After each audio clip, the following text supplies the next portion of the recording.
వంటగది ఇంట్లో చాలా ముఖ్యమైన ప్రదేశం. అందుకే పురాణాలు, గ్రంథాల్లో వంటగదిని ముఖ్యమైన గదిగా పరిగణిస్తారు. తల్లి అన్నపూర్ణ వంటగదిలో నివాసం ఉంటుంది. అందువల్ల వంటగదిని శుభ్రంగా ఉంచుకోవాలి. కొన్నిసార్లు మనం కొన్ని విషయాలను మర్చిపోతాం.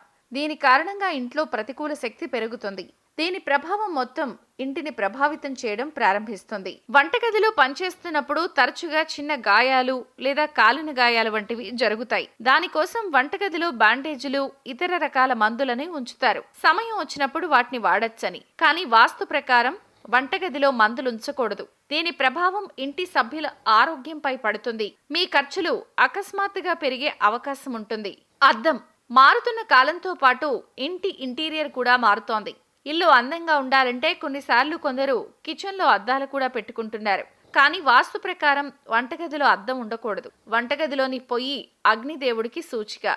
అగ్ని చిత్రం అందులో కనిపిస్తే ఇంటిని నాశనం చేస్తుంది. ఇంట్లో అంతర్గత విభేదాలుండొచ్చు. ఇంటి ఆర్థిక పరిస్థితి క్షీణిస్తుంది. మహిళలు వంటగదిలో ఆహారం వండేటప్పుడు రాత్రి మిగిలిపోయిన పిండిని ఫ్రిడ్జ్లో ఉంచి ఉదయం మళ్లీ వాడతారు. ఇది అసలు సరైంది కాదు. రాత్రిపూట దానిలో లక్షలాది రకాల బ్యాక్టీరియా వృద్ధి చెందుతుంది. ఆరోగ్యానికి హానికరం. దీంతో పాటు శని, రాహువుల ప్రతికూల ప్రభావం ఇంటిపై ఉంది. దీనివల్ల రకరకాల సమస్యలు వస్తాయి. కిచెన్ లో ఎన్నో రకాల పాత్రలు వాడతాం. వాటిని వాడుతున్నప్పుడు చాలా పాత్రలు పగిలిపోతాయి లేదా కొద్దిగా విరిగిపోయి కూడా ఉంటాయి. కొద్దిగా పగిలిన తర్వాత కూడా ఆ పాత్రలను వంటగదిలో ఉపయోగిస్తారు. ఇది మంచి పద్ధతి కాదు. ఇలా చేస్తే ఇంట్లో ఆర్థిక పరిస్థితి దిగజారి కుటుంబంలో విభేదాలు తలెత్తొచ్చు. అందుకే పగిలిన, విరిగిన పాత్రలను వంటగదిలో అస్సలు వాడకండి, ఉంచకండి.